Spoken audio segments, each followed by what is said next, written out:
CTV News with Ricardo Veneza. Good evening and thank you for joining us. Ricardo is off this week. We begin tonight inside at Chatham Kent Council chambers where the public is discussing tougher homeless encampment rules. The rest of Chatham is simply too valuable to drop encampment bombs in their gated communities. Just call it for what it is. Chatham's East End is the city's dumping ground. So please put the 100-meter residential boundary in place, and instead of having all of this energy being split between the two sides of this debate, put it towards getting the unhoused the help that they really need. 20 delegations signed up to share their opinions, many asking to keep tents away from their homes. Twice, council balked at motions to keep encampments 100 meters away from residential properties. Those same talks around them continued this evening. Those limitations, an encampment of around 40 tents moved to the municipal public utilities property last month. The Grand Avenue site spurs safety concerns for nearby residents and businesses. Advocates warn without suitable property for tenting, this will infringe on the rights of those in the encampment. As of airtime, council has not made a decision.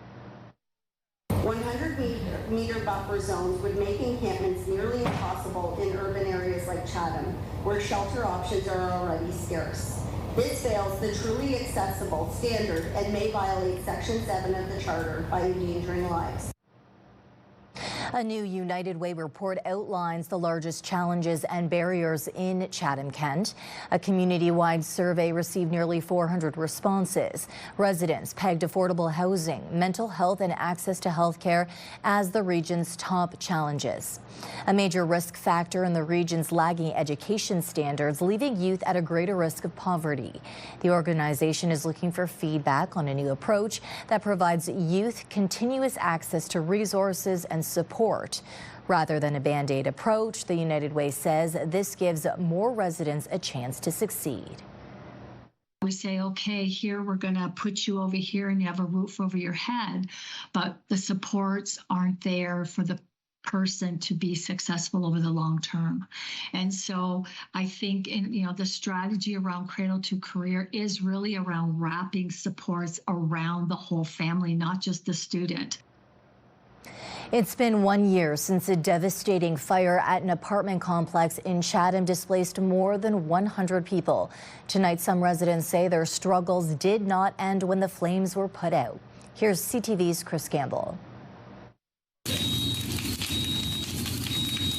Flames tore through the apartment complex on August 25th, 2024, forcing more than 100 people from their homes. The flames were just shooting up so high. It was horrible, and I hope it never happens again to anybody. Resident Lillian Verl was displaced for 8 months. She says the temporary housing provided was far from adequate. Not even a table in there for you to sit and eat.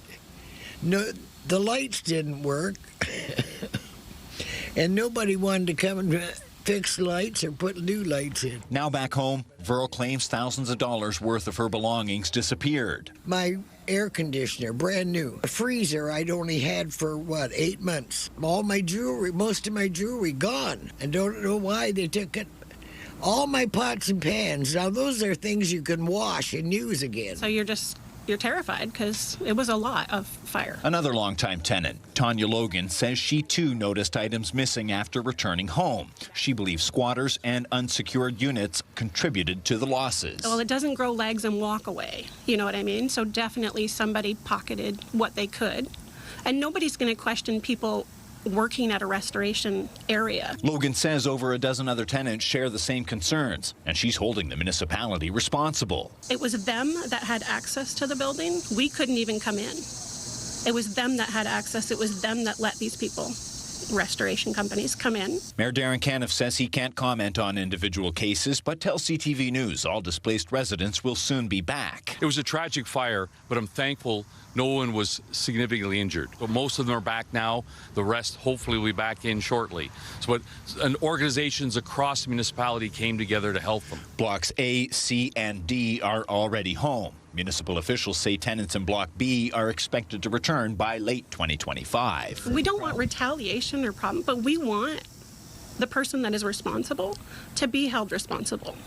You know what I mean? It's all about accountability. It really is.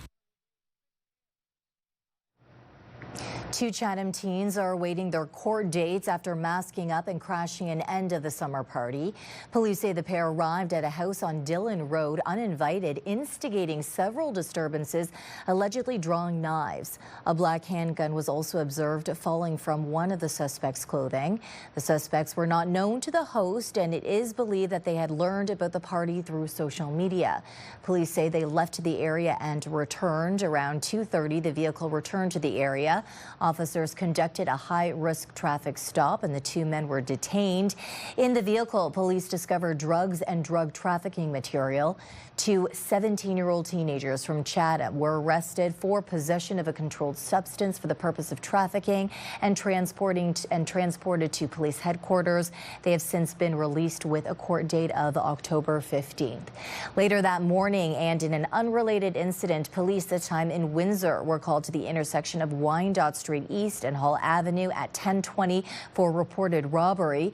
Police say two suspects punched a victim, threatening them with a machete and a taser. The victim's belongings were allegedly taken, and the suspect left via cab before officers arrived on scene. The victim suffered minor injuries.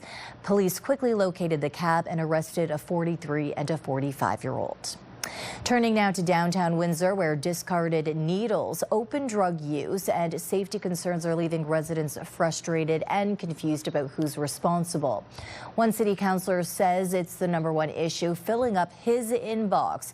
And now a new plan headed to committee could be setting clear expectations. CTV Sanjay Maru reports. My daughter and my son have came across like stray needles in the back and everything, and honestly at this rate it's kind of up to us to dispose of them. It's a sign of a bigger issue at downtown where neighbors often don't know who to call or what to do. I'm getting messages from residents about a situation that's occurring right next door to their homes, 150 a week. To address that concern, Agostino is pushing for what's called a good neighbor policy, a framework spelling out responsibilities for residents, businesses, and service providers. We understand that the social issues, mental health issues, addictions issues, those are getting worse. But we have to address these issues. But shelters warn the plan could make their workload even heavier unless resources are attached. Things can sound great until you try to actually apply it. Homeless shelters have a very difficult time. They have limited funds. You almost need a professional that's going to do that service, that they're well equipped, and that's going to cost money. She also argues it's unfair to expect shelters to be responsible for clients once they've left their doors. People, there's litter and stuff, and I say yes, but I see fast food restaurant litter everywhere. So you can't ask fast foods to make their patrons comply with proper disposal of litter. For residents living alongside these issues every day, they say the push for a good neighbor policy is not about politics, it's about peace of mind, knowing someone will respond when problems show up at their doorstep. To have a helpline would be, it'd go the extra mile and get us where we need to be in this neighborhood probably. Right now, citizens, residents have no idea what to do, and that's why they call me, right? That is the glaring clue. That is the glaring sign that we have an issue. Sanjay Maru, CTV News. A new joint home for two Islamic schools in Amherstburg will open on time for the new school year. We are not only opening doors, but creating opportunities for learning, growth, and building a stronger future for our children and community.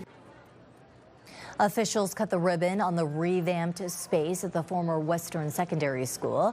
This will accommodate students from Ann Noor Private School and Windsor Islamic High School. Since acquiring the building about a month ago, renovations have cost about $300,000. If the school reaches the 600 student limit, staff say they will look at expanding the building.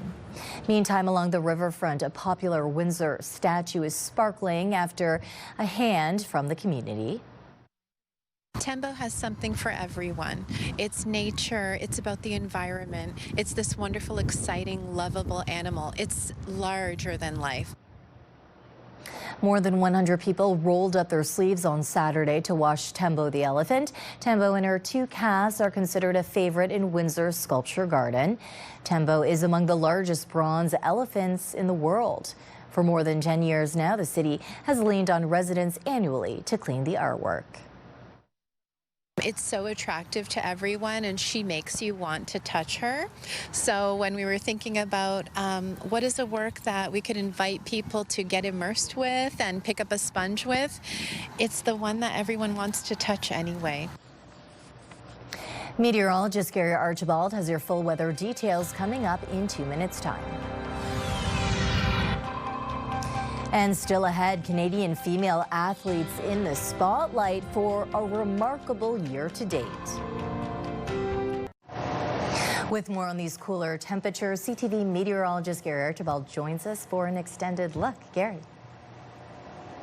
Good evening, Stephanie. Good evening, folks. I'm in my orange outfit. Well, it's mostly blue, but orange jump set, and it's indicative of the fall-like season, my favorite season. The fall colors, love the orange maple leaves that we often see with the crimson and golds and yellows and limes. And although we aren't there yet, temperatures have cooled off significantly. Mixture of sun and cloud for the most part, mostly cloudy with some peaks of sunshine, reaching a high of just shy of 21 degrees Celsius. Our average height this time of the year is closer to 25.5.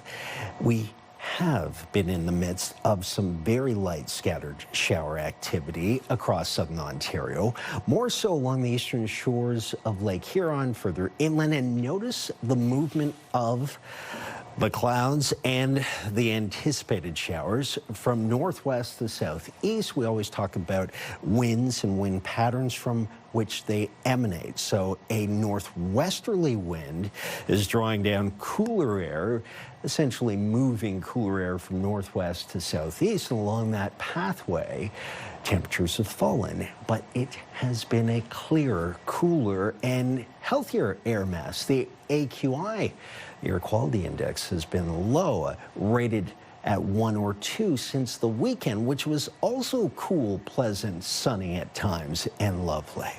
Most of the rain is to the east of us or northeast over the next 24 to 48 hours, so that's good news. The overnight temperature does drop to a chilly-ish 11 degrees under mostly clear conditions and a northwesterly breeze out of the northwest at around 10 to 15 kilometers per hour. By the way, the winds today did help reinforce that cool, fresh-like feel.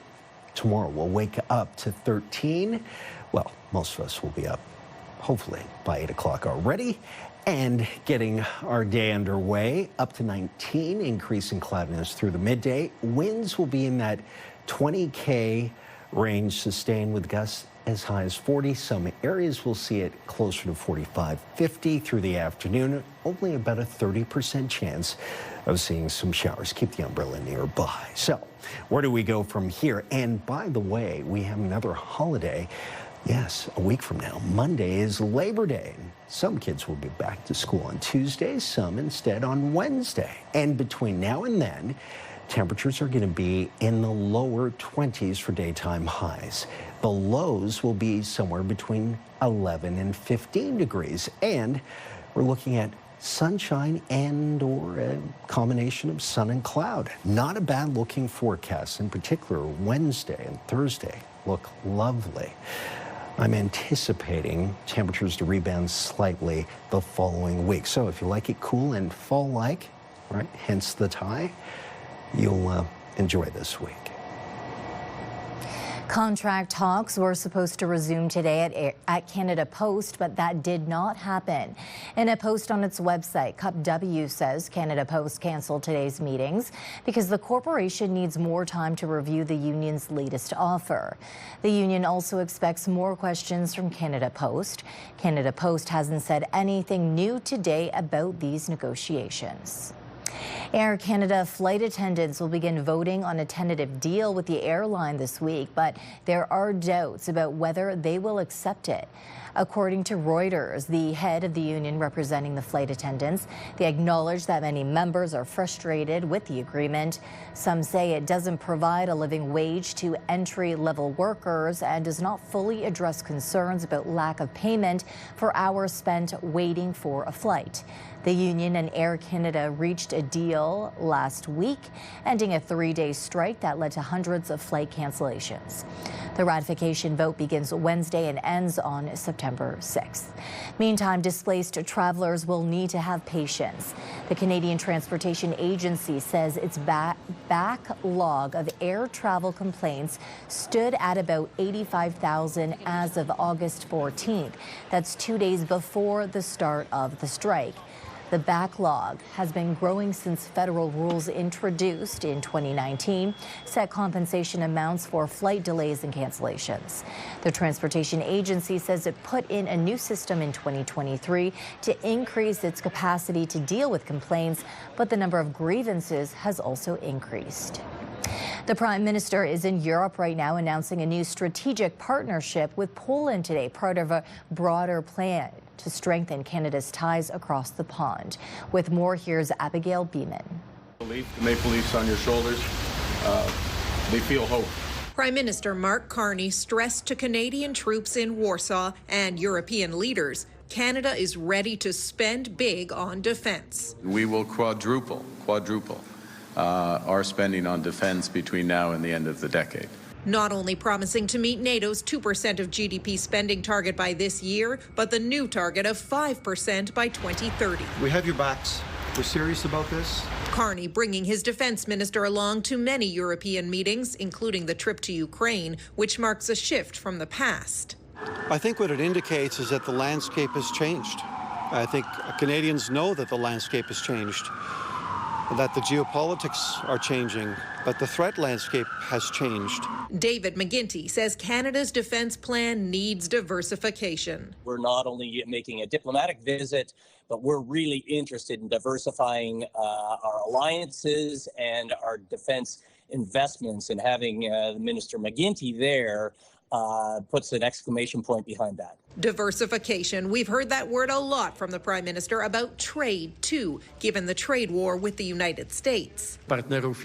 Poland needs reliable partners that are ready to cooperate closely in the nuclear energy sector, and also as regards RES, renewable energy sources. Poland has the fastest growing economy in the EU, and the two leaders recommitted to an agreement signed last year, but now focusing on trade, energy, and defense. Our trade relationship last year grew by something like 22% in a single year.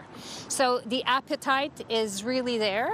It does also mean that people are kind of knocking on our door more. And from Warsaw, the Prime Minister ends his day here in Berlin with a full day Tuesday focused on those same themes, deepening trade and defense ties. Abigail Beeman, CTV News, Berlin.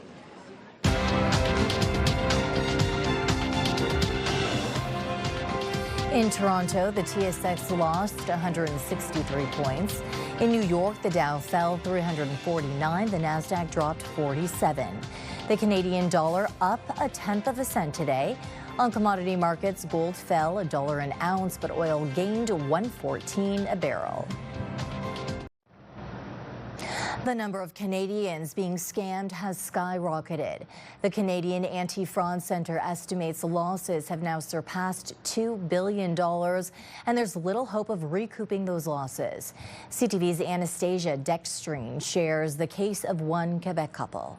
Like many scams, it happened fast. She was asked, can I send you a $100 deposit to keep this for the weekend? And she says, okay. Stephen Willis says his wife, Claudine Janson, was contacted through Facebook Marketplace on June 4th. The person said they were interested in buying an item that the Granby couple was selling. Janson provided her cell phone number to receive an e-transfer payment link, as she routinely does. But when she opened it, something went wrong. Apparently, opening that text message or whatever it is that he'd sent, that gave them access to our account.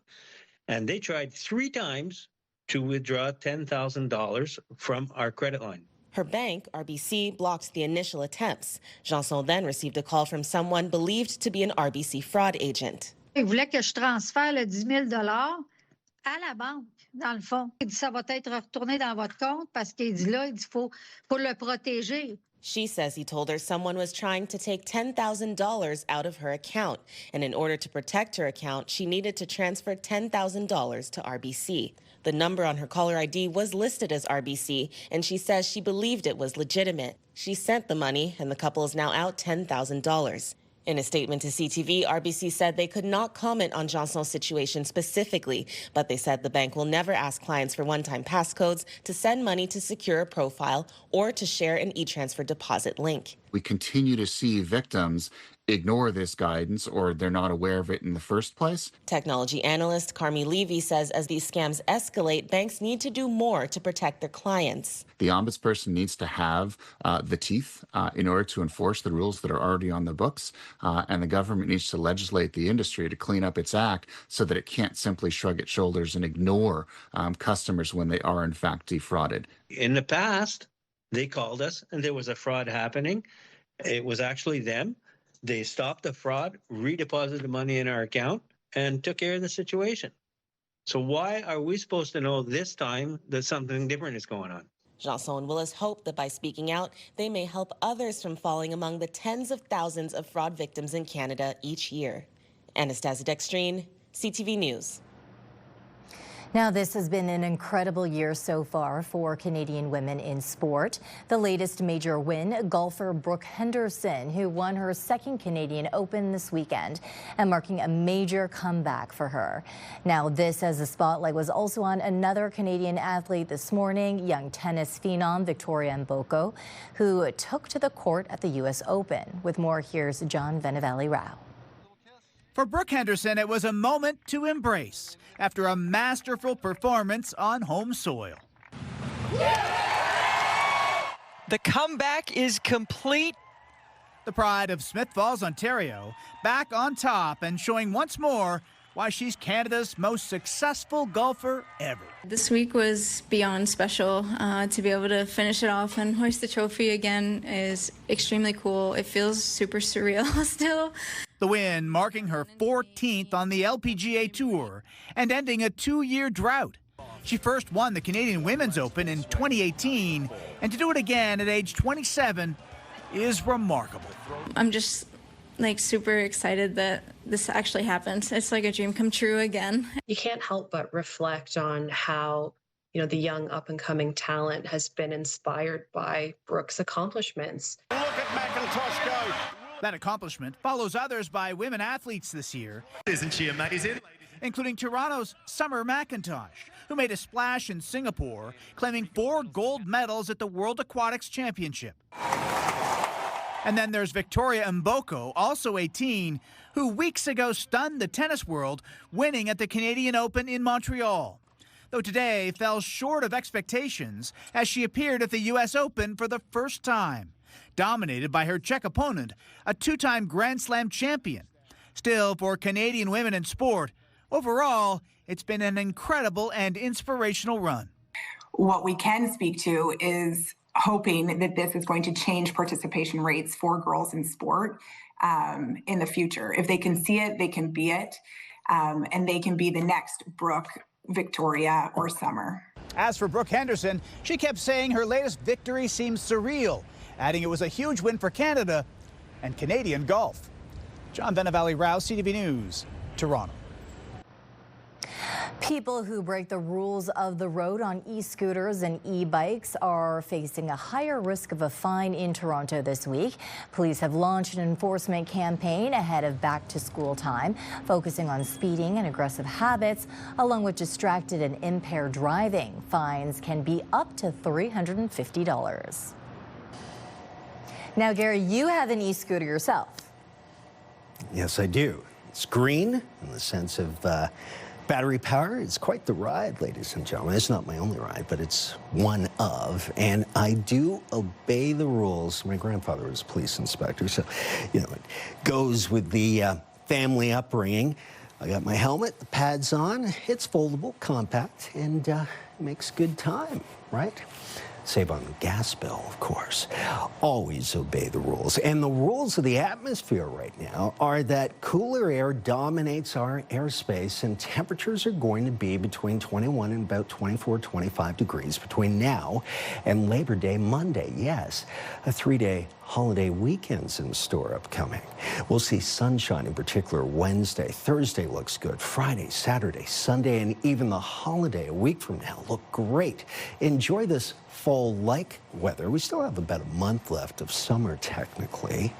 And ride your scooters and bicycles and all of those motorized vehicles well and safely, of course. Good night. Finally, tonight, a small town in Newfoundland looking to make a big splash in Canadian aerospace. It's home to a company testing rockets hoping to make history. Garrett Barry reports. The Taiga rocket is upright and ready. Northspace CEO Rahul Goel says his team is eager to launch just as soon as these winds die down. It's a reality of life here in the North Atlantic. Nevertheless, Northspace has picked this town, population 1,200, to host its Atlantic Spaceport complex. Someone told me today that this project was going to put St. Lawrence on the map. I said, we're not worried about the map, we're going into space. The company says it'll spend $10 million in the first phase of development for this location. It gives it access to the most orbit options. Think of those like highway lanes for spacecraft. And here, on the edge of the Atlantic, it's easy to launch east over the water and use the Earth's rotation to build up your speed. Wednesday's event, weather permitting, is set to be a suborbital launch, a demonstration, really, but the company says it's an important step towards building an all-in-Canada space industry. We have another big mission coming up that we haven't announced yet, but it's going to be our biggest one yet, and it's going to be quite deep into space, so it's going to be exciting. Northspace hopes to be the first company to offer an all-in-Canada solution for launching commercial satellites into space. It has some competition. Reaction Dynamics has raised millions from the Quebec government and private investors for its entry into this Canadian space race. You can't look away from this sort of socio-political context of what's happening in the world, the big shift in foreign policy that's happened in the United States. And so there's an appetite now to invest in Canadian companies. When Taiga does go up, it won't be up for long, less than a minute. But Northspace hopes it'll soar up to 30,000 feet in that time and turn a lot of heads. Garrett Barry, CTV News, St. John's. That's your news for tonight. Thank you for joining us. See you back here tomorrow night.